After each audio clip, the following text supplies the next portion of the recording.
Hello guys, welcome back to the study. This is Dheeraj Kumar. आज जो करने वाले इंडियन कोस्ट गार्ड नाविक का मॉक टेस्ट नंबर 3, ठीक है। और ये जो डीबीजीडी यांत्रिक तीनों के सेक्शन 1 के लिए है, ध्यान देना।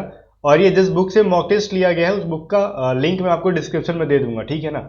और चलो स्टार्ट कर लेते हैं। पहले एक चीज मैं कहना चाहूंगा कि यूट्यूब पे मॉक टेस्ट दे रहे हो, बुक से मॉक टेस्ट दे रहे हो, जिसके साथ में आप ऑनलाइन मॉक टेस्ट भी दो। सबसे बेस्ट गाइज अभी सितंबर के लिए स्पेशल मॉक टेस्ट आया है परीक्षा पे, ठीक है।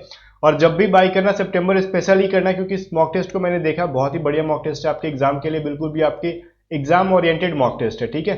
और इस मॉक टेस्ट को लगाओ, आपके एग्जाम में बहुत सारे क्वेश्चंस, जहां तक मैं जानता हूं कि आपके questions as it is question पूछे जाएंगे, ठीक है। और इस मॉक टेस्ट का लिंक मैं आपको डिस्क्रिप्शन में दे दूंगा। जाके आपको प्ले स्टोर से एक ऐप डाउनलोड करना होगा, परीक्षा ऐप। और उस परीक्षा ऐप पे जब भी अपना अकाउंट बनाने के बाद टेस्ट सीरीज बाई करोगे आप, तो सितंबर स्पेशल ही करोगे और इस कोड को यूज करोगे एग्जाम में A to Z50, ताकि आपको 50% का डिस्काउंट मिले, ठीक है। Exam A to Z50 code use करोगे ताकि 50% का डिस्काउंट मिलेगा। परीक्षा ऐप का लिंक डिस्क्रिप्शन में है, ठीक है। चलो फिलहाल हम लोग क्वेश्चन नंबर देखते हैं 16। अब बोलोगे सर इंग्लिश का तो कराया नहीं, 1 से 15 तक इंग्लिश होता है, तो ठीक है। लेकिन 1 से 15 तक जो इंग्लिश का सेट होता है वो हम लोग ट्रिकी इंग्लिश पे कर चुके हैं, ठीक है। ट्रिकी इंग्लिश क्या चीज है, ये अपना सेकंड चैनल है ट्रिकी इंग्लिश, ठीक है। इसका भी लिंक मैं आपको डिस्क्रिप्शन में दे दूंगा, ट्रिकी इंग्लिश चैनल का। तो इसको सब्सक्राइब कर लेना, क्योंकि सारे इंग्लिश के प्रैक्टिस सेट हम लोग वहीं पे कर रहे हैं, ठीक है ना, रेगुलर कर रहे हैं। वहां पे लगभग 4-5 सेट की प्रैक्टिस सेट हो गई है, ठीक है ना। और टेलीग्राम चैनल को ज्वाइन कर लेना, इंपॉर्टेंट अपडेट्स कुछ पीडीएफ्स वगैरह मैं वहां पे देते रहता हूँ। अभी देखो फर्स्ट क्वेश्चन, मतलब 16 नंबर क्वेश्चन क्या कह रहा है। अगर कॉस्टली डाइनिंग टेबल को, ठीक है, अगर हम लोग NOBCP लिखा जाता है, ठीक है, तो कैन नॉट बाई टेबल को ESNDQ लिखा जाता है, तो टेबल को उसी भाषा में क्या लिखा जाएगा, क्या कोडित किया जाएगा, ठीक है। तो देखो गाइस, हम लोग टेबल का पूछ रहे हैं ना, तो देखो इसके अंदर क्या है, कॉस्टली डाइनिंग टेबल, इसके अंदर क्या है, कैन नॉट बाई टेबल। अब दोनों के अंदर क्या कॉमन है, टेबल ऊपर वाले में है, टेबल नीचे वाले में, तो ठीक है। इसको जो कोड की हो NOBCP में, देखो अब क्या कॉमन ऐसा दिख रहा है, तो ऊपर वाले में भी N है और नीचे वाले में भी क्या है, N है। तो दोनों के अंदर N है और उसमें क्या, दोनों के अंदर टेबल है, तो ये टेबल का मतलब क्या हो गया, N हो गया। अब देखो ऑप्शन नंबर किस में है, ऑप्शन नंबर 4 में है N, और नीचे दे रखा है 4, कहां पे भाई, D के अंदर है 4, ठीक है। तो राइट आंसर अपना D हो गया। देखना इस चीज में अगर एग्जाम में इस तरीके से दे तो कंफ्यूज मत हो जाना, ठीक है। तो डी इसका राइट आंसर होगा। आगे चलो, दे रखा है 17 में 1, 2, 6, 12, 36 और 72 में बोल रहा है अगला सीरीज क्या हो जाएगा, ठीक है। तो देखो गाइज, यहाँ पे एक में क्या किया गया, ये चीज आपको देखना है, ठीक है। एक में क्या, एक में 2 से मल्टीप्लाई करोगे तो क्या आएगा, 2 वैल्यू आएगा। 2 में क्या, 6 लाने के लिए कितना से मल्टीप्लाई करोगे, 3 से, तो 6 आ जाएगा। फिर 6 में 2 से मल्टीप्लाई किया तो 12 आया। देखो पहले 2 से मल्टीप्लाई करना है, फिर 3 से करना है, फिर 2 से किया, अब फिर 12 में हमको 3 से मल्टीप्लाई करेंगे तो 36। फिर 3 के बाद किस में मल्टीप्लाई करोगे, 2 में, तो 36 दूनी 72। अभी 72 में कितने से मल्टीप्लाई करोगे, 3 से, तो 3 दूनी 6, 7 तिया 21, 216 ऑप्शन नंबर 4 में है, मतलब डी के अंदर है, ठीक है। तो चलो डी में ही 4 दे रखा है ना, तो 216 आपका राइट आंसर है इसका। समझ में आ गया, पहले 2 से मल्टीप्लाई करना था, 3 से, फिर 2 से, फिर 3 से, फिर 2 से, फिर 3 से, तो ऐसा करके अपना आंसर आ जाएगा। आगे क्या कह रहा है, क्वेश्चन नंबर 18 के अंदर कह रहा है P का मतलब है मल्टीप्लाई, ठीक है, A का मतलब है प्लस, और क्या बोल रहा है, W का मतलब है डिवाइड, और Y का मतलब है माइनस, ठीक है। तो इक्वेशन में फिल करना है। 13 के बाद P है तो P का मतलब मल्टीप्लाई है, उसके बाद 3 है। A का मतलब प्लस है, उसके बाद 11 है। Y का मतलब क्या है भाई, माइनस। 26 है, P का मतलब मल्टीप्लाई है, उसके बाद 6 है। W का मतलब डिवाइड है, और उसके बाद 13 है, ठीक है। 13 के बाद क्या है, A, और A का मतलब है प्लस, इसके बाद 19 है, ठीक है। तो यही इक्वेशन लिखने में बहुत इंपॉर्टेंट है, कभी कभार गलती हो जाता है एग्जाम में, तो ध्यान देना।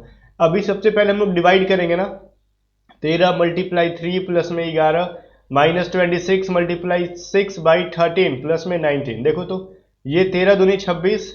अब इन दोनों को मल्टीप्लाई कर लो और इन तीनों को, ठीक है। तो 13 इंटू 3 क्या हो जाएगा, 39 प्लस में 11 माइनस 12 प्लस में 19। अब जोड़ दो, जो जो प्लस में है इन दोनों को जोड़ो और जो वैल्यू आता है उसमें जोड़ो। तो 39 में जब आप क्या जोड़ोगे, 11 जोड़ोगे तो क्या आ जाएगा आपका, ये आपका 50 हो जाएगा, ठीक है। 50 प्लस 19 क्या हो जाएगा, 69 माइनस 12 इज इक्वल टू 7, और ये हो जाएगा आपका 5, ठीक है। तो 57 आपका राइट आंसर है। ऑप्शन नंबर 3 में है, बट 3 किसके अंदर है, डी के अंदर है, ठीक है। देखो यहाँ पे तो 3 में 57 दे रखा है, और ऑप्शन नीचे दे रखा है 1 का 2, बी का 1, ऐसे करके। तो डी का 3, तो 3 में है ना 57, तो राइट आंसर ऑप्शन डी होगा। तो कुछ इस तरीके से कंफ्यूज कर किया गया आपको, तो कंफ्यूजन नहीं होना है, यहाँ पे कंफ्यूज नहीं होना है। तो मैं यहाँ पे साफ साफ आंसर लिख दूं कौन किसका आंसर है, ठीक है ना, ताकि आप मिला सकते हो आसानी से। अभी 17 नंबर देख रहा है, क्या बोल रहा है कि शब्दों के 4 युग्म दिए गए हैं, ठीक है, शब्दों के 4 युग्म दिए गए हैं, विषम शब्द को चुनिए। तो जैसे वृत्ताकार को वृत्त लिखा जाता है, और आयताकार को आयत लिखा जाता है, विकर्ण को वर्ग लिखा जाता है, रेखाकार को रेखा। तो देखो वृत्ताकार, कोई भी वृत्त जो है वृत्ताकार होता है, कोई भी आयत जो है आयताकार होता है, ठीक है, कोई भी रेखा जो है एक सरल रेखा की तरह करो, कोई भी रेखा हो रेखाकार होगा। लेकिन एक विकर्ण जो है, एक वर्ग जो है, एक विकर्ण की तरह नहीं होता है। विकर्ण मतलब क्या, इन दोनों की डायगोनल, इस कोर से या फिर इस कोर से इस कोर तक। तो ऑप्शन नंबर 3 क्या है, बिल्कुल भी गलत है, तो डी के अंदर है 3, ठीक है ना। तो चलो 3 नंबर अपना गलत दे रखा है। एक वर्ग जो है विकर्ण जैसा नहीं होता है, विकर्ण वर्ग के अंदर होता है। अब कैलेंडर को लिखा जाता है 20 नंबर में, देखो AYJCLBYP, स्टेबल को क्या लिखा जाएगा, ठीक है। तो देखो गाइज यही चीज हमको देखना है कि हमको पीछे किया गया है। जैसे कैलेंडर में CAL है ना, तो इसमें AYJ है, ठीक है। तो A में कितना जोड़ा है, तो 3 आया, BC प्लस 2 किया गया है तो C आया है, Y के बाद ZA, J के बाद KL। कहने का मतलब CAL में -2 करोगे, A में -2 करोगे, L में -2 करोगे तो इसके पीछे वाला वैल्यू देगा, ठीक है। C में 2 माइनस करोगे तो 1 आएगा, 3 में 2 करोगे तो 1 आएगा, तो A बचा। Y में 2 करोगे, 2 बार पीछे जाओगे तो क्या आएगा, A में 2 बार पीछे जाओगे तो क्या आएगा, Z और Y, तो Y आ गया। C में 2 बार पीछे जाओ, सॉरी यहाँ पे L है ना ये, तो ये क्या हो जाएगा, 12 में से 2 जाएगा तो 10, तो 10 नंबर पे क्या होता है, J, ठीक है। तो इस तरीके से किया गया, ओवरऑल पूरा मिला लोगे तो वही होगा। वैसे ही आपको स्टेबल में भी वही काम करना है, ठीक है। तो आपको 2-2 बार पीछे जाना है, ठीक है। तो पीछे जाओगे तो क्या आएगा, S, ठीक है। तो S के पीछे क्या होता है, ठीक है ना, Q के बाद क्या होता है, Q में R और S जोड़ोगे, Q में 2 जोड़ोगे या फिर S में -2 करोगे, ठीक है। 19 में 2 घटाओगे 17 आ जाएगा, 20 में 2 घटाओगे तो क्या होगा, 19 हो जाएगा, ठीक है। ये 20 है ना, ठीक है। 20 में 2 हटाओगे 18 हो जाएगा, 19 में बोल रहा हूँ। तो 18 नंबर पे होता है आपका R, ठीक है ना। तो QR से स्टार्ट होने वाला ऑप्शन नंबर 2 और ऑप्शन नंबर 3 है। A में -2 करोगे तो क्या आएगा, Y आ जाएगा, ठीक है। B में -2 करोगे तो क्या आ जाएगा, Z आ जाएगा, ठीक है। क्योंकि B के पीछे जाओगे तो A और A के पीछे क्या हो गया, Z, तो इस टाइप से आपका Z आंसर हो गया। L 12 पे होता है, 2 घटा लो, 10 नंबर पे क्या होगा, J, ठीक है। E 5 पे होता है, 2 घटा लो तो क्या बचेगा, 3 नंबर पे होता है C। तो QRYZJC ऑप्शन नंबर 2 के अंदर आ रहा है, आपका राइट आंसर है, ठीक है ना। तो इन दोनों में आपको दिख रहा होगा। तो 2 नंबर किसके अंदर है, D में है, तो इसका राइट आंसर D है ना। चलो ये भी देखना है कि कौन सा है लेकिन किसके अंदर है। तो इसके अंदर D ऑप्शन सही है और इसके अंदर भी D ऑप्शन सही है, ठीक है। तो आप 16, 17, 18, 19, 20 अगर आंख बंद करके 20 D मार दिए होते तो आपका आंसर आ गया होता। आगे देखो क्या कह रहा है, भारतीय तट, ये मैं क्या पढ़ रहा हूं, अगर पैसिफिक महासागर को बंगाल की खाड़ी लिखा जाता है, ठीक है, सॉरी, पैसिफिक को महासागर लिखा जाता है तो बंगाल की खाड़ी को क्या लिखा जाएगा, ठीक है ना। तो गाइस एक चीज ध्यान दो, पैसिफिक क्या है, एक प्रकार का प्रशांत महासागर, आपने सुना होगा ना, पैसिफिक को हिंदी में प्रशांत कहते हैं। तो प्रशांत क्या है, महासागर का नाम है। तो बंगाल की खाड़ी क्या है, महासागर तो है नहीं बंगाल की खाड़ी, तो ये है क्या, तो बंगाल की खाड़ी एक तरह की क्या है भाई, सागर है वो, ठीक है। तो वो सागर है, ठीक है। तो सागर किसमें है, 2 में सागर, और 2 किसके अंदर है, ऑप्शन नंबर 1 के अंदर, ठीक है ना। तो बंगाल की खाड़ी क्या है, एक सागर है। अब क्या रहना कि ये सारे बोल रहे हैं जितने भी वर्ड्स हैं इनको पहले तो सही वर्ड्स में लिखो इंग्लिश के, ठीक है, और उसको बताओ इन सब में अलग कौन सा है। तो YAYAPPA को क्या लिख सकते हो, पपाया लिख सकते हो, ठीक है, PAPAYA, पपाया। तो ये चीज तो आपका सही हो गया। फिर आपको यहां पे दे रखा है WARST, स्ट्रॉ लिख सकते हो इसको, कोई दिक्कत नहीं है। अब ये क्या है भाई, PAGER, ठीक है। इसको क्या लिख सकते हो, ग्रेप, GRAP, ग्रेप, ठीक है। अब इसको क्या कहोगे, ANGOM को क्या लिख सकते हो, मैंगो, MAN, ठीक है, मैंगो, ठीक है, लिखा जाएगा MANGO, मैंगो। देखो पपाया भी एक फल है, ग्रेप भी मतलब अंगूर, मैंगो मतलब आम, ये तीनों फल के नाम है। और स्ट्रॉ किसको बोलते हैं, जो पुआल बच जाता है जिसको बोलते हैं ना, जैसे ये क्या बोलते हैं, घास फूस, उसको हम लोग स्ट्रॉ बोलते हैं, ठीक है। तो ये तो बिल्कुल भी अलग है। 3 फ्रूट्स के नाम है, आपका स्ट्रॉ गलत है, ठीक है। तो स्ट्रॉ जो है 2 में है और 2 ऑप्शन नंबर डी में है, तो इसका भी ऑप्शन नंबर डी आपका राइट आंसर हो जाएगा, ठीक है ना। आप बोलोगे डी में तो ये आ रहा है, ये नहीं है भाई, ये 4 नंबर, इसका नंबर देखो, ये 4 नंबर पे दे रखा है मैंगो और 2 नंबर पे दे रखा है स्ट्रॉ, तो स्ट्रॉ किसके अंदर है, डी के अंदर है, ठीक है। इस तरीके से हमको आंसर ढूंढने हैं। अब क्या कह रहा है 23 नंबर में, पहले तो हम लोग टिक लगा लें किसका कौन सा आंसर है, ए इसमें हो जाएगा, डी इसमें हो जाएगा, ठीक है। अभी देखो गाइज यहाँ पे क्या कह रहा है, कह रहा है कि कक्षा में अधिकांश छात्राएं बुद्धिमान है, ठीक है। ये जो लाइन है कह रहा है कक्षा में अधिकांश छात्राएं जो है बुद्धिमान है। अब कथन है, वो स्टेटमेंट है, उसका रीजन क्या निकलेगा, कारण क्या निकलते हैं। कह रहे हैं कि अब कक्षा में कोई भी छात्र नहीं है। अगर मैं बात कहूं कि कक्षा में अधिकांश छात्राएं बुद्धिमान है, तो इसका मतलब ये नहीं कि जब लड़कियां बुद्धिमान है, कुछ ज्यादा मतलब अधिकांशतः लड़की बुद्धिमान है, तो इसका मतलब ये नहीं कि वहां पर लड़का है ही नहीं। हो सकता है कि लड़का भी होगा वहां पे, लेकिन हम बात सिर्फ अभी लड़कियों के बारे में कर रहे हैं, तो ये गलत है, ये चीज गलत हो जाएगा स्टेटमेंट, ठीक है। अभी फिर क्या कह रहा है, कक्षा में कुछ छात्राएं बुद्धिमान नहीं है। चलो ये चीज तो सही लग रहा है। अगर मैं बोलता हूं कि अधिकांश लड़कियां पढ़ने में ठीक है, तेज है, बुद्धिमान है, तो इसका मतलब है कि कुछ जो ऐसी भी हैं जो बुद्धिमान नहीं है। तो ऑप्शन नंबर 2 सही है और ये एक जो है गलत है, ठीक है। तो इसके अकॉर्डिंग सिर्फ 2 ही सही है। तो 2 वाला कौन सा है भाई, सिर्फ निष्कर्ष 2 अनुसरण करता है 2 नंबर पे, और 2 नंबर किसमें, ए में, तो ये समझ में रखो आप, ये वाला सही है आपका, ठीक है। ये ऑप्शन सही है। ऑप्शन नंबर ए में 2 दे रखा है, आपको नीचे दिख रहा होगा, नीचे नहीं दिख रहा तो मैं यहाँ पे टिक लगा दूं, ठीक है ना। चलो यहाँ पे आपको जो समझ में आ गया ना इसका आंसर क्या होगा। चलो यहाँ पे सिर्फ 2 ही निष्कर्ष जो है अनुसरण कर रहा है, फॉलो करता है इसको। आगे देखो, अगर पेन को 613 लिखते हैं, स्ट्रिंग को अगर हम 5 8 0 9 3 4 लिखते हैं, तो राइटिंग को क्या लिखेंगे, ये चीज पूछ रहा है आपसे, ठीक है। देखो यहाँ पे इसके अंदर कुछ करना नहीं है, आप आसानी से कर सकते थे। अभी देख लो आपको क्या करना है, पेन, ठीक है। पेन में है PEN, एन है ना, तो 613।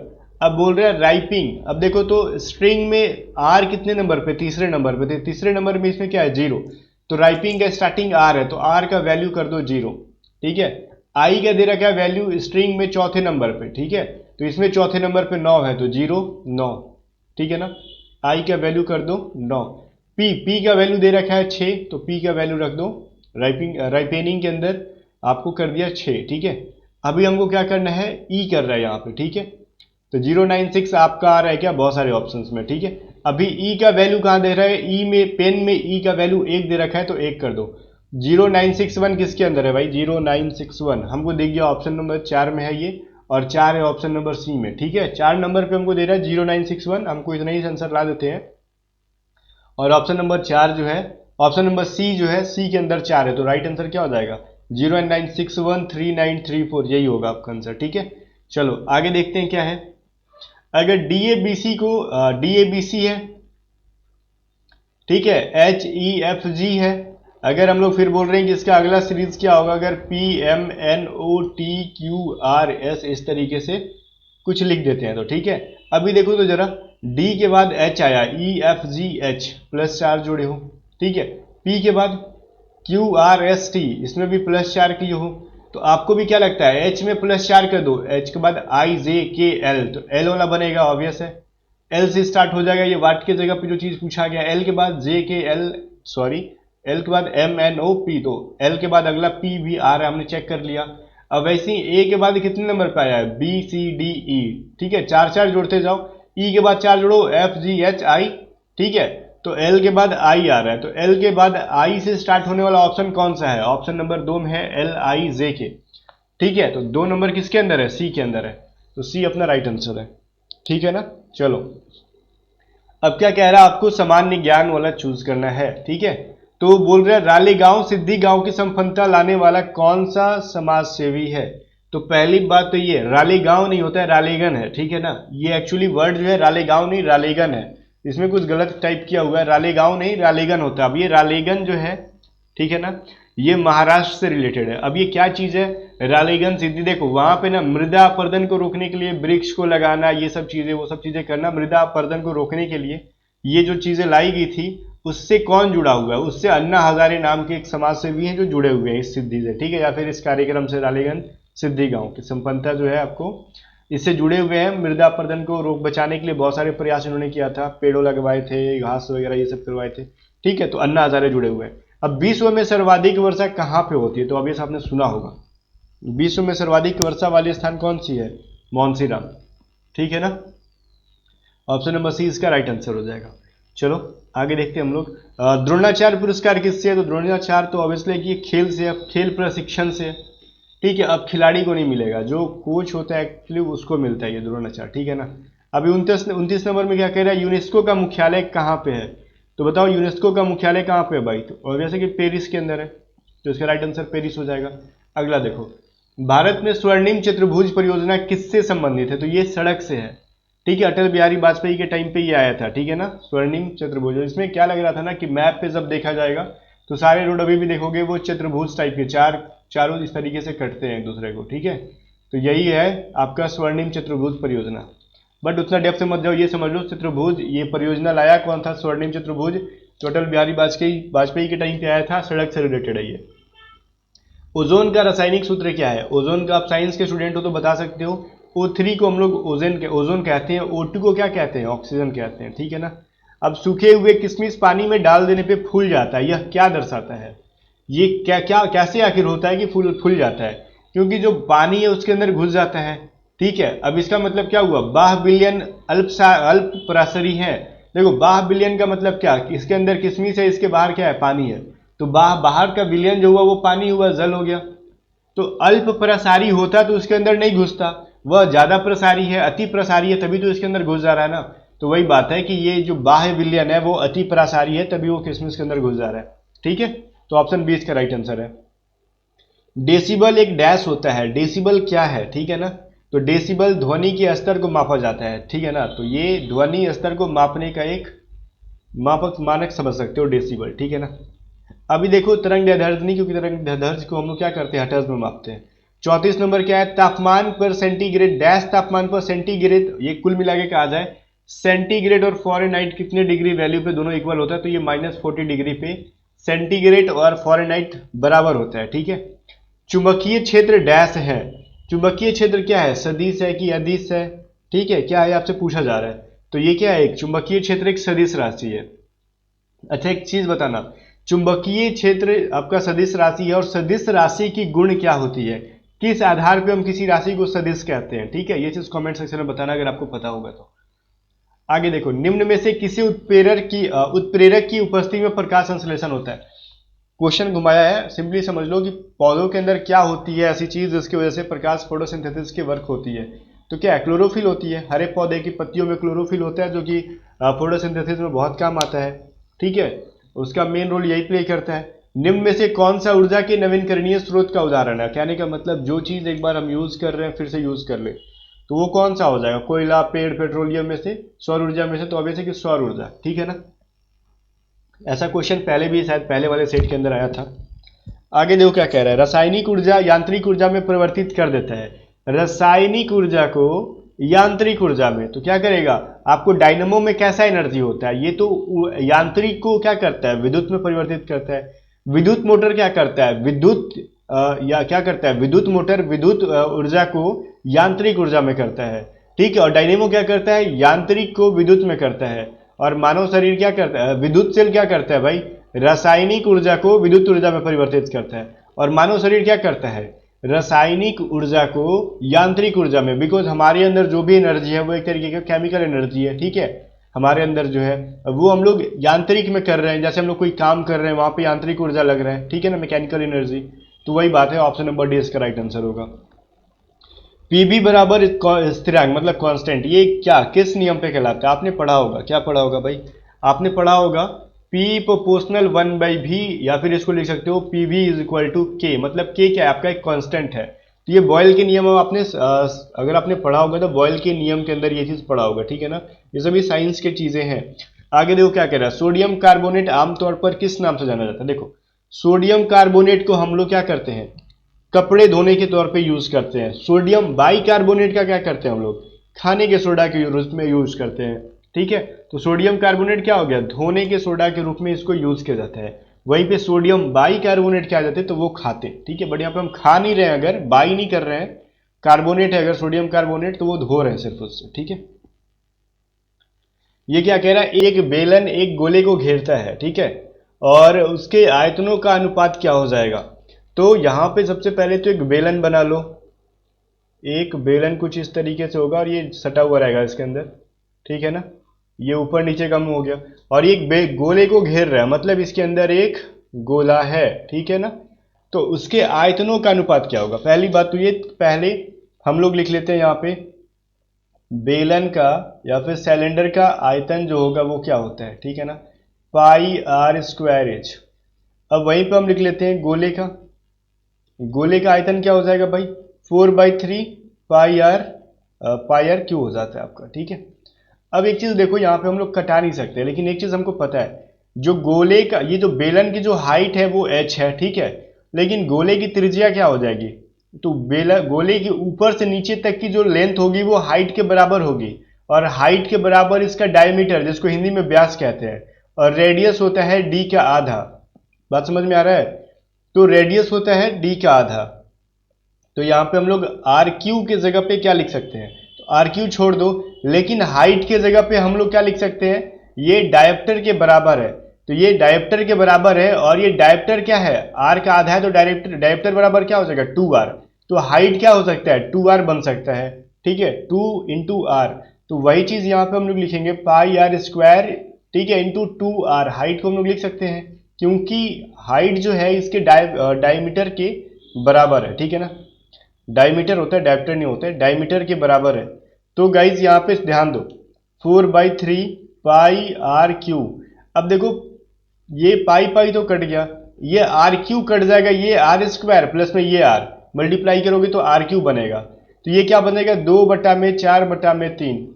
तो ये क्या बन जाएगा, ये 3 ऊपर जाएगा तो 6/4, या फिर बोले तो 3/2। तो 3/2 आपका ये जो हो गया ऑप्शन नंबर डी, ठीक है। तो इस सेट में कुछ डिफिकल्ट क्वेश्चन दे रखे हैं, देख के डरना मत, जब भी आगे एग्जाम में इसे थोड़ा इजी आएगा, है ना। आगे देखो, आगे क्वेश्चन क्या कह रहा है हमको देखना है यहाँ पे कि 3, 4, 5 को कम से कम एक बार प्रयोग करके 5 अंकों की सबसे बड़ी संख्या बनाना है। ठीक है, 5 अंकों की सबसे बड़ी संख्या क्या होती है, ये चीज अगर पूछा जाए तो 5 बार 5 लिख दो सबसे बड़ी संख्या, ठीक है ना। और 3, 4, 5 को इसके अंदर एक बार कम से कम यूज करना है, तो 3, 4, 5 तो इन्हीं तीनों के अंदर आ जाएंगे, तो पहली 2, 5 तो आएंगे ही एज इट इज, ठीक है ना। और बोल रहे हैं कम से कम एक बार प्रयोग करना है, ठीक है, और अधिक से अधिक एक बार नहीं बोला है, ठीक है ना। तो कम से कम एक बार तो यूज करना ही है आपको, अधिक से अधिक कितनी बार यूज कर लो। तो हम यहाँ पे फिर 5 लिख दें, ठीक है, इस 3, 4, 5 में कि एक 5 को यहाँ पे लिख देते हैं, ठीक है, इसके बाद 4 लिख देते हैं, इसके बाद 3 लिख देते हैं। क्यों, क्योंकि हम बड़े से छोटे की तरफ जाएंगे तो हमको बड़ा वैल्यू मिलेगा, ठीक है। अगर हम यही लिख देते हैं 5, 5, 3, 4, 5, तो अब गेस कर लो दोनों में बड़ा कौन सा है, तो ये तो छोटा हो जाएगा ना, ये बड़ा होगा। तो ये किसके अंदर है, ऑप्शन नंबर डी के अंदर है। तो कह रहा है कम से कम एक बार, मतलब मिनिमम एक बार आपको यूज करना ही है, अधिक से अधिक मैक्सिमम कितनी बार भी यूज कर लो। तो इससे बड़ा अब 3, 4, 5 को यूज करके हम लोग 5 अंकों की सबसे बड़ी संख्या नहीं बना सकते हैं। 43 क्या कह रहा है, बच्चों की वह अधिकतम संख्या ज्ञात करो जिनके बीच 917 गुड़िया और 524 सेव को समान रूप से डिवाइड करना है। तो ऐसे क्वेश्चन के लिए मैंने पहले ही बोला था कि इसका चुपचाप एचसीएफ निकाल दो, इसका एचसीएफ निकाल दो, आपका आंसर आ जाएगा, ठीक है। तो इसको 524 से जब कटाओगे तो इसका वैल्यू क्या आ जाएगा, दिमाग लगाओ 3, ठीक है, ये हो गया 9 और ये हो गया आपका 8 में से 5 गया 3, फिर 524 दे दो तो ये एक ही बार में जाएगा 393 1, ठीक है, ये बनेगा 3 और ये बचेगा 1, आपका 393 को कटा लो यहाँ से तो 3 बार में कट जाएगा। तो एचसीएफ क्या आ गया भाई 131, तो ये आपका राइट आंसर हो गया, ठीक है। 917 गुड़िया और 524 सेवों को अगर समान रूप से विस्तृत करना है तो 131 के रूप में हम लोग बांट सकते हैं, ठीक है ना। चलो, अभी ए और बी मिलाकर किसी काम को 10 दिन में कर सकते हैं और बी अकेले 15 दिन में, तो ये अकेले कितने दिन में करेगा। तो अब यह से 10 इंटू 15 और 15 माइनस 10 कितना हो जाएगा भाई, 10 इंटू 15 बटा में 5, 5 तिहाई 15, 10 तिहाई 30, वो अकेले ए इसको 30 दिन के अंदर कर लेगा। अब ये तो हमने मिशन जो मैथ 2021 करके प्ले लिस्ट था, ये सब भी मैंने 10 बार से ज़्यादा बताया होगा कि कैसे बनता है, तो इन सब में आई होप की प्रॉब्लम नहीं आ रहे होंगे आपको। तो प्ले लिस्ट देखो, मैथ के लिए मैथ 2021 और रीजनिंग के लिए रीजनिंग 2021, वर्बल नॉन वर्बल दोनों। आपके एग्जाम में क्वेश्चन छूटेगा नहीं मैथ एंड रीजनिंग से, ठीक है ना। तो अभी देखो क्वेश्चन नंबर 44 क्या कहता है, क्या कह रहा है कि 12 आदमी एक काम को 9 दिन में पूरा कर सकता है, ठीक है, 45 नंबर में, और 6 दिन काम करने के बाद 6 आदमी और आ जाते हैं, तो काम पर आ जाते हैं, तो शेष काम को पूरा करने में कितने दिन लगेंगे। ठीक है, तो देखो यहाँ पे 12 आदमी जो है वो काम को कितने दिन में कर रहा है भाई, पूरा 9 दिन में। ठीक है ना, अगर 12 आदमी तो ठीक है 9 दिन में करेगा ही, और 6 दिन काम करने के बाद 6 आदमी और आ जाए, तो मतलब 12 आदमी 6 दिन तक काम किया। ठीक है, और फिर जो जो क्या हुआ ना कि 6 आदमी और आ गए, तो टोटल कितने आदमी आ गए, 12 + 6 = 18, और इन लोगों ने मिलके x डेज तक काम किया, जो शेष काम था हम लोग x मान लेते हैं, x डेज तक काम किया। अब इसको सॉल्व कर लो, आपका आंसर आ जाएगा 12 × 9 108 हो जाएगा, 12 × 6 = 72 प्लस में 18x। ठीक है, अब ये 18x बराबर क्या हो जाएगा भाई, आपको उस साइड ले जाओ, 36 दिया कितना होता है 108 हो जाता है, तो मतलब कहने का मतलब 72 में 108 में से 36 गया आपका, 72 गया 36 बच जाएगा, तो 18 दूनी क्या हो जाएगा 36 हो जाएगा। ठीक है, तो x का वैल्यू 2 हो गया। तो बचा जो काम है, अभी जो शेष बचा काम है 6 आदमी आने के बाद, तो वो जो है 2 दिन और लगेगा काम करने में। ठीक है ना, तो ये इसका राइट आंसर हो जाएगा। कुछ था नहीं, बस इमेजिनेशन थे आपके। 46 में क्या कह रहा है देखो, कह रहा है ना कि यदि किसी घन की प्रत्येक भुजा को दुगना कर दिया जाए तो उसका आयतन क्या होगा। देखो मान लो ये पहले एक भुजा ए थी, ठीक है, अब हम लोग अगर 2a कर देते हैं, दुगना कर दें, दुगना कर दें, ठीक है, तो इसका आयतन कितना हो जाएगा। तो पहले आयतन AQ होता, अभी आयतन क्या होता है 2AQ हो जाता, मतलब 8AQ। तो अभी कितना गुना हो गया, ये 8 गुना हो गया ना AQ का, तो ऑब्वियस है कि ऑप्शन नंबर सी इसका राइट आंसर है। ये क्या हो जाता है भाई, ये अब 8 गुना हो जाएगा। ठीक है ना, पहले की अपेक्षा इसका वॉल्यूम अब 8 गुना हो जाएगा। चलो, एक व्यवसाय मतलब बिजनेसमैन 2 छूट श्रृंखला अर्थात 40%, देखो 2 छूट डिस्काउंट देता है, पहला 40% का डिस्काउंट देता है, और नहीं तो एक डिस्काउंट देता है 3 टाइप, मतलब 15%, 10% और 15%। ठीक है, एक ही बार डिस्काउंट में ये 3 डिस्काउंट देता है। ठीक है, मान लो पहले आए ना तो मैं एक ही बार बोल रहा हूँ आपको 40% का डिस्काउंट दूंगा, अभी दूसरी बार क्या कह रहा हूँ कि आपको मैं 3 डिस्काउंट दूंगा एक ही में, मतलब 15% का, 10% में और 15% में। आप इसका एकल डिस्काउंट निकाल लो। ठीक है ना, एकल छूट, एकल बटा जिसको कहते हो। तो कुल मिला के कह रहा है कि अगर यदि आदमी उसको 2500 की लागत पर कोई सामान खरीदना चाहता है तो उन छूटों के बीच का अंतर क्या होगा। ठीक है, देखो यहां पे पहले तो 2500 का सामान था, उसको 60% पे बेचा गया है, 40% का डिस्काउंट मतलब 60%। ठीक है, तो 0000 कटा दो, तो 6 25 30, 6 दूनी 12 13 14 15। ठीक है, तो 1500 रुपए में वो बिका डिस्काउंट देने के बाद। अगर दूसरी बार जाए 2500 रुपए पे डिस्काउंट देते हैं 3 बार, तो पहले 15% का डिस्काउंट दिया हमने, तो कितने पे बेचे 85% पे बेचे। फिर हमने कितना 10% का डिस्काउंट दिया तो 90% पे बेचे। फिर 15% का डिस्काउंट दिया तो 85% पे बेचे।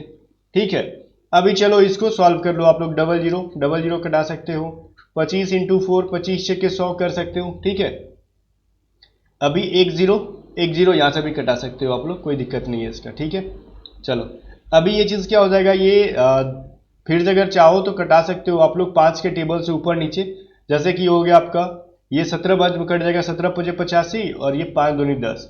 ठीक है ना, अब इसको मल्टीप्लाई करते साइड में 85 9 एंड 17 डिवाइडेड बाई 8, 4 दूनी 8।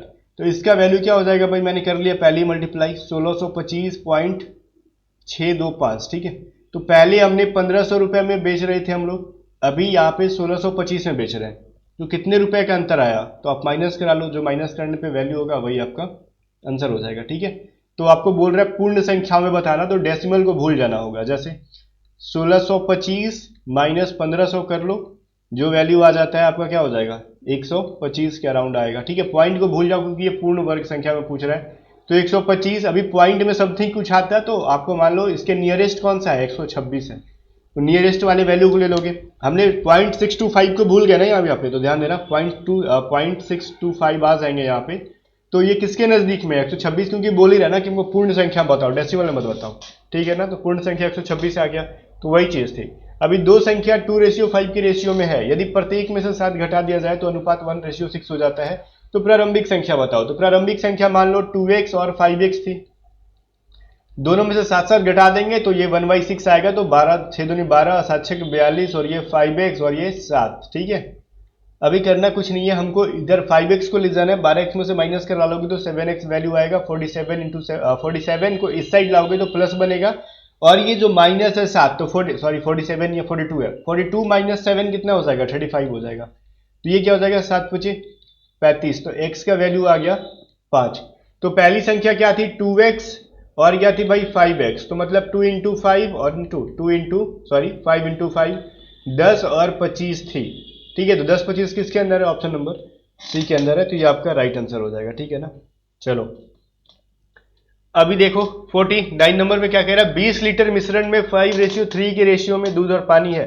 यदि इस मिश्रण में से 4 लीटर निकाल के 4 लीटर दूध मिला दिया जाता है तो इस नए मिश्रण में दूध और पानी का अनुपात क्या हो जाएगा। देखो तो कैसे बनेगा ये चीज, 20 लीटर मिश्रण है, ठीक है, ध्यान देना 20 लीटर, तो दूध कितना हो जाएगा भाई इसमें 20 बटा में 5 बटा में इंटू 5 बटा में, कैसे 5:3 है, तो 5 प्लस 3 कितना होगा 8 होगा, तो 4 दूनी 8, 4 पचे 20, 25 बटा में 2, ये भाग जो हो गया कितना है 2 लीटर, 25 बटा में 2 12.5 लीटर आपका दूध है।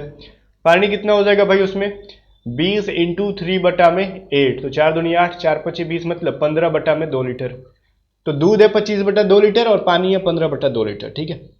मिश्रण में से जब हम 4 लीटर निकाल रहे हैं, इसका मतलब दूध भी निकल रहा है और उसमें पानी भी निकल रहा है, ठीक है, और 4 लीटर दूध में मिला रहे हैं, तो ठीक है, जैसे रेशियो में है सेम रेशियो में निकलेंगे वो लोग बाहर, ठीक है। जैसे दूध कितना था पहले ये चीज बताओ, 25 बटा में कहाँ है भाई 2 लीटर, ठीक है। इसमें से 4 लीटर हमको दूध निकालेंगे, 4 लीटर मिश्रण निकालने का मतलब दूध और पानी दोनों में से 4 लीटर निकालेंगे, और किस रेशियो में निकल रहा था ये 5:8 के रेशियो में निकल रहा था, समझ रहे हो। और ये पानी जो है पानी भी निकालेंगे 15 बटा में 2 में से 4 लीटर निकालेंगे, तो ये किस रेशियो में निकलेगा 3/8 के रेशियो में निकलेगा। लेकिन गाइज निकालने के साथ साथ 4 लीटर दूध हम लोग डाल भी दे रहे हैं इसके अंदर, ठीक है। अब पानी में हम लोग कुछ नहीं मिला रहे, तो इसको कटा लो, ये 4 दूनी 8 हो जाएगा, ये 4 दूनी 8 हो जाएगा, तो ये क्या हो जाएगा 25 बटा 2 क्या होगा 12.5 माइनस ये 2.5 प्लस में 4 इज इक्वल टू, ठीक है ना। तो दूध और पानी का नया ये इज इक्वल टू नहीं रेशियो होगा भाई, रेशियो दो यहाँ पे, ठीक है ना, तो रेशियो बोल रहे हैं, तो रेशियो क्या हो जाएगा 7.5 माइनस ये 1.5, ठीक है। तो ये क्या हो जाएगा 12.5 प्लस 4 कितना होगा 16.5 में से 2.5 बटा दोगे तो क्या आएगा 14, तो इसका वैल्यू हो गया 14 रेशियो 7.5 में अगर इतना घटाते हैं तो 6 बचेगा, 14:6। अब यहीं पे 14:6 को क्या लिख सकते हो 7:3, तो 2 7 14 2 3 6, तो ये आपका हो गया। मैंने बटा पे का जोड़ नहीं किया, डायरेक्टली पॉइंट में कर दिया, आप चाहो तो बटा पे कर सकते थे, कोई दिक्कत नहीं है। 7:3 आपका राइट आंसर है ऑप्शन नंबर डी में, ठीक है ना। चलो नेक्स्ट क्वेश्चन देखते हैं क्या है, कह रहा है 125 रुपए अंकित मूल्य की कमीज अगर 100 रुपए में बेची जाए तो अंकित मूल्य पर छूट की दर बताओ। देखो एक चीज बताओ, मार्क प्राइस थी 125, ठीक है, सेलिंग प्राइस है 100 रुपए, कितना डिस्काउंट दिया, तो डिस्काउंट दिया 25 रुपए की, तो मार्क प्राइस पे डिस्काउंट दिया 25 रुपए का ना, तो कितना % डिस्काउंट दिए, मल्टीप्लाई करो 25 इंटू 100, और ये 4 25 सॉरी 25 पचे 125 और 5 दूनी 10, तो 20% का डिस्काउंट दिए, ठीक है। ये नीचे 125 था ना, तो 25 से 125 5 बार में कट जाएगा। अच्छा रुक जाओ मैं साफ साफ लिख देता हूँ यहाँ पे, कुछ कंफ्यूजन ना हो, ठीक है। तो ये कितने बार में कटा 25 से 5 बार में, और ये 5 से कटा दिया 100 को 20%, तो राइट आंसर अपना ऑप्शन नंबर सी हो गया, ठीक है ना। 51 क्या कह रहा है, एक आदमी 20% की छूट दिए जाने पर एक घड़ी खरीद पर 15 रुपए बचाता है, तो उसने घड़ी के लिए कितने रुपए बचाए, ठीक है। अच्छा एक चीज देखो यहाँ पे अगर देखा जाए, ये एक आदमी 20% का डिस्काउंट दिया तो एक घड़ी की खरीद पे 15 रुपए बचा लेता है, ठीक है। चलो तो हम लोगों ने उसको 20 रुपए दिया तो वो 15 रुपए बचाया, तो मतलब x का 20% कितना हो जाएगा 15 रुपीज होगा, यही ना। तो 20 25 100, तो x का वैल्यू 75, तो घड़ी कितने रुपए का था भाई 75 रुपए का नहीं, तो घड़ी के लिए कितने रुपए चुकाए, तो उसको 20% डिस्काउंट मिला था ना, तो कितने रुपए पे, तो 75 माइनस 15 रुपए उसको बचाया था ना, तो चुकाया कितना था 60 रुपए। घड़ी का मार्क प्राइस था 75 रुपए, 20% का डिस्काउंट मिला तो 15 रुपए माइनस करा दिया तो 60 रुपए उसने पे किया घड़ी के लिए।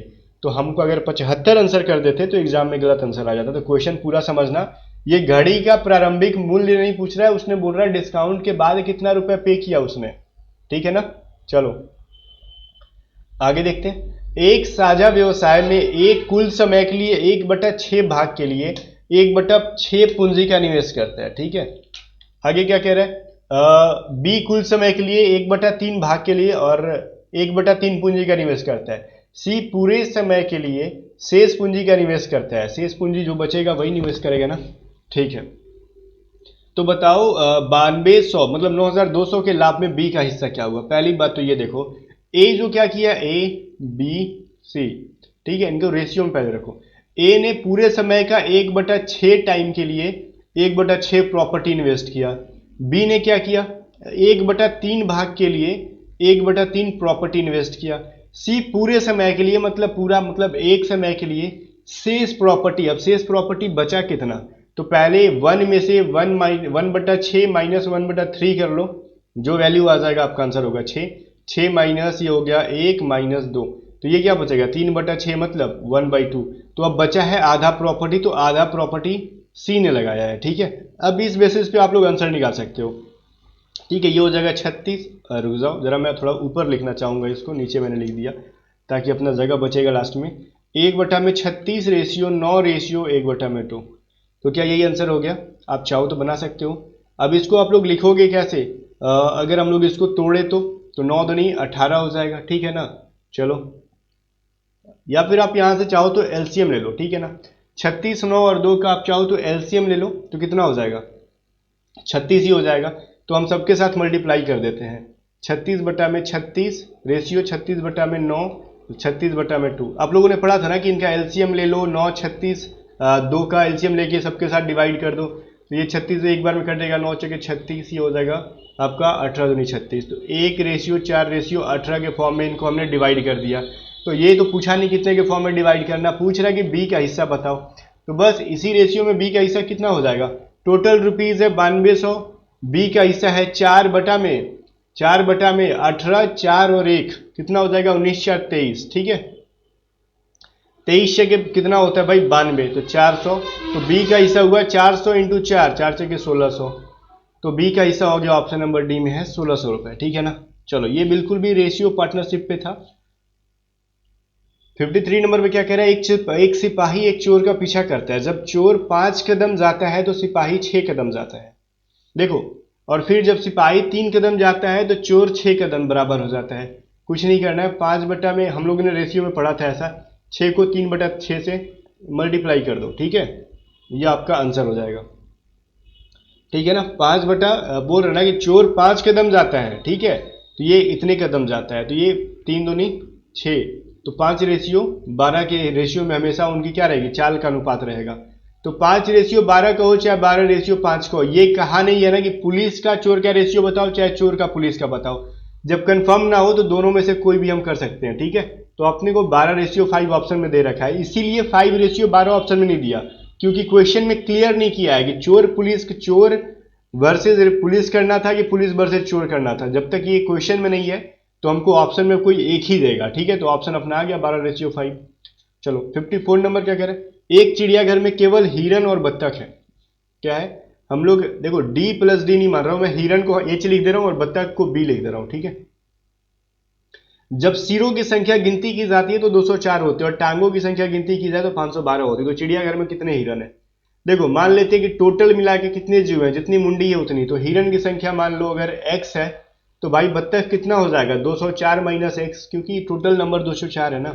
तो हिरन के मुंडी के अकॉर्डिंग मान लो x हिरन है तो पैर कितनी होंगी, तो एक हिरन के 4 पैर, तो 4 से मल्टीप्लाई कर दो। तो एक एक क्या बोलते हैं टोटल क्या बोलते हैं भाई इसको, बत्तख कितनी है 204 माइनस x, तो इनके पैर कितने होते हैं, 2 पैर होते हैं, ठीक है। तो टोटल जोड़ने पे टोटल 512 पैर आ रहे हैं। इनको सॉल्व कर दो, x का वैल्यू जो होगा आपका आंसर हो जाएगा, ये हो जाएगा 4x प्लस में 4 दूनी 8, 4 minus 2x is equal to 512। ये क्या हो जाएगा 4x में से 2x गया तो 2x बचेगा, ठीक है, is equal to 512 minus 408। 2x बराबर क्या हो जाएगा भाई, 12 में से 8 गया 4, ठीक है। अब ये बचेगा 0, ये बचेगा आपका 1। x बराबर क्या हो जाएगा 2 5 10 इतना। तो टोटल हिरन जो है 52 है। सिरों की संख्या कितनी होगी उनकी, जितनी मुंडी उतनी हिरन। अब एक प्राणी के 2 मुंडी तो होंगे नहीं वहां पे, ठीक है ना। तो 52 अपना राइट आंसर है। 54 दो बार रिपीट हो गया गाइस। आगे देखते हैं, 55 नंबर मिस हो गया, ठीक है। 54 क्वेश्चन रिपीट हो गया और इसमें 55 नंबर को मिस कर दिया गया है। कोई इशू नहीं है, चलो 55 को भूल जाओ आज के लिए। 56 देख लेते हैं हम लोग। किसी वस्तु के लागत मूल्य और बिक्री मूल्य 2:3 के रेशियो में है तो लाभ का प्रतिशत बताओ, ठीक है। अगर मान लो क्रय मूल्य है उसके 2 रुपये, सेलिंग प्राइस है 3 रुपये, तो बताओ उसकी प्रॉफिट कितनी हो जाएगी। 3 - 2/2 into 100 is equal to 1/2 into 100, मतलब 50% उसकी हो गई, ठीक है ना। चलो आगे देख लेते हैं क्या क्वेश्चन। 57 नंबर क्या कह रहा है, एक परीक्षा में रविशंकर ने 230 अंक प्राप्त किए और 10 अंकों से अनुत्तीर्ण हो गया। यदि कुल पूर्णांक 600 है तो उत्तीर्ण बताओ। देखो उसके नंबर कितने थे, मार्क्स कितने थे भाई, 230, और 10 नंबर मिल जाते तो पास हो जाता। पास होने के लिए कितना मार्क्स चाहिए, 230 प्लस में 10 इज इक्वल टू 240। तो पासिंग मार्क्स कितना है, तो 240 कितना परसेंट है कुल मार्क्स का, तो 600 का कितना परसेंट हो जाएगा, 0 0 घटाओ 6 चके 24, 40%, ठीक है। तो 40% टोटल पासिंग मार्क्स है। चलो आगे देखते हैं 58। इला ने अपने वेतन का 7% अस्पताल पे खर्च किया और वेतन का 13% एक स्कूल के पुस्तकालय में दान दे दिया, ठीक है ना। अब क्या बोल रहा है, यदि उसके पास 24,000 रुपये बचे हैं तो वास्तविक वेतन बताओ। चलो तो वास्तविक वेतन उसके पास कितना है, तो वास्तविक वेतन जो है मान लो x, अब x का 7% डिस्काउंट क्या किया उन्होंने, डोनेट किया कहाँ, हॉस्पिटल में, और फिर x का उसने 13% डोनेट किया कहाँ पे भाई, कहीं भी किया डोनेट किया। अभी 24,000 रुपये उसके पास बचे हैं, ठीक है, x में से इतने इतने घटाने के बाद। तो अब इनको सॉल्व कर लो, इनका एलसीएम तो 100 ही होगा, ये हो जाएगा 100x minus 7x minus 13x is equal to 24,000 रुपये।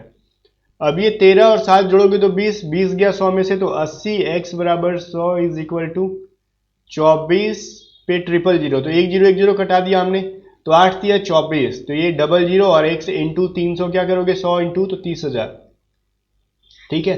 तो उसका टोटल वेतन जो था 30,000 रुपये थे, ठीक है ना। चलो अभी 59 नंबर क्या कह रहा है, एक ट्रेन 36 सेकेंड में स्टेशन के प्लेटफॉर्म, क्या बोल रहा है भाई ये, 36 सेकेंड में स्टेशन के प्लेटफॉर्म से और 20 सेकेंड में प्लेटफॉर्म पे खड़े व्यक्ति के सामने से गुजर जाता है। अच्छा, दो कंडीशन है, यदि ट्रेन की गति 54 किलोमीटर प्रति घंटे है तो प्लेटफॉर्म की लंबाई बताओ। देखो पहले तो एक आदमी को जो पार कर रहा है वो देखो, आदमी को पार कर रहा है कितने घंटे में, आदमी को, मैन को पार कर रहा है वो 20 सेकेंड में प्लेटफॉर्म पे खड़े, तो 20 सेकेंड टाइम इंटू स्पीड हो जाएगा। डिस्टेंस जो आदमी को पार करने में जो समय लगेगा वो ट्रेन की क्या हो जाएगी, लेंथ हो जाएगी, ठीक है ना। तो ट्रेन की लेंथ कितनी हो जाएगी 54। अब ये 54 किलोमीटर प्रति घंटे में, तो इसको 5/18 से करो, 18 दूनी 36, 18 तिया 54, तो 3 दूनी 6, 6 5 30, तो 300 मीटर ट्रेन की लंबाई हो गई, ठीक है ना। क्या हो गई भाई, 300 मीटर ट्रेन की लंबाई। तो प्लेटफॉर्म को पार कर रहा है कितने में, 36 सेकेंड में, तो प्लेटफॉर्म की लंबाई पता नहीं, तो p छोड़ दो, p प्लस टी होता है ना टोटल डिस्टेंस, तो ट्रेन की वैल्यू 300, पार कर रहा है कितने 36 सेकेंड में, ठीक है, और ये 36 सेकेंड में पार कर जा रहा है, स्पीड है 54, और 5/18 करेंगे बिकॉज इसको हमको मीटर प्रति सेकेंड में चेंज करना है। तो ये क्या हो गया, p प्लस 300, 5 से 15 और 15 इंटू 36 कर लो, तो जो वैल्यू आता है आप उसको नोट डाउन कर लो, ठीक है। तो आपका क्या हो जाएगा भाई, ठीक है, ये भी सही है। आप यहाँ पे चाहो तो इसका 6 × 18, 18 × 45 और हो जाएगा इसका वैल्यू 540, ठीक है। चलो तो P का वैल्यू कितना हो जाएगा, P का 540 माइनस 300 तो कितना हो गया भाई, 0 4 2, तो 240 मीटर है क्या आपका ऑप्शन में, ऑप्शन नंबर डी के अंदर है, ठीक है ना। तो प्लेटफॉर्म की लंबाई कितनी थी, 240 मीटर। आगे देखो 60 नंबर क्या दे रहा है, 10 में से अगर 10 रुपए में 100 आम खरीदे गए हैं तो इन 100 आमों को किस दर पे बेचा जाए कि 100 रुपए पर लाभ जो है 250 के आमों के बिक्री के मूल्य के बराबर हो जाए। क्वेश्चन थोड़ा सा बहुत ही अटपटा है, फिर भी हम लोग कर सकते हैं। कैसे, देखो 10 रुपए में कितने आम बाई कर रहा है, 100 आम बाई करता है, ठीक है।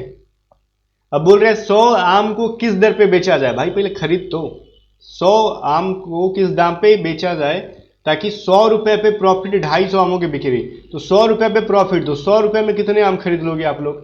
तो देखो 100 बटा में 10 इंटू 100, तो 0 0 कट गया, तो 100 रुपये में हम लोग 1000 खरीद सकते हैं, बिकॉज एक आम की कीमत कितनी आ रही है, 10 रुपये, ठीक है। तो 100 रुपये में क्या बोल सकते हैं यहाँ पे, 100 रुपये में हम लोग 1000 आम खरीद रहे हैं, ठीक है ना। चलो यहाँ पे हम लोग मैं कुछ गलती बोल दिया, ठीक है, अपना क्वेश्चन सही है, ठीक है ना। 100 रुपये में हम लोग 1000 आम खरीदेंगे यहाँ पे, ठीक है ना। तो अभी एक चीज देखो, यहाँ पे हम बेचने के बारे में बात करेंगे। तो एक आम का सेलिंग प्राइस मान लेते हैं कितना है, x रुपये है, ठीक है।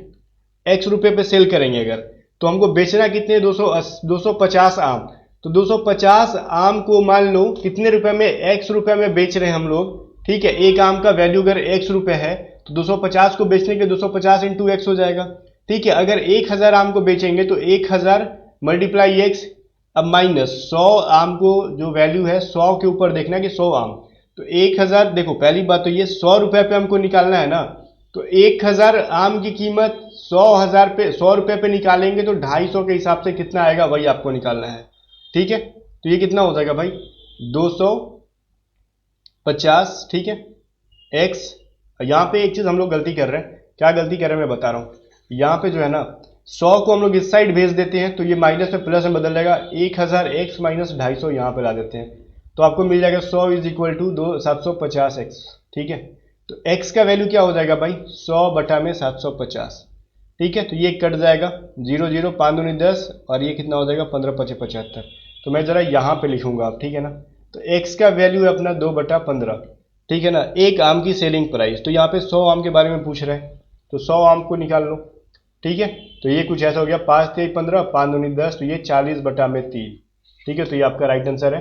तो इसको हम लोग लिख सकते हैं 13/1/3 के फॉर्म में, ठीक है ना। तो चलो ऑप्शन नंबर 20 का राइट आंसर हो गया।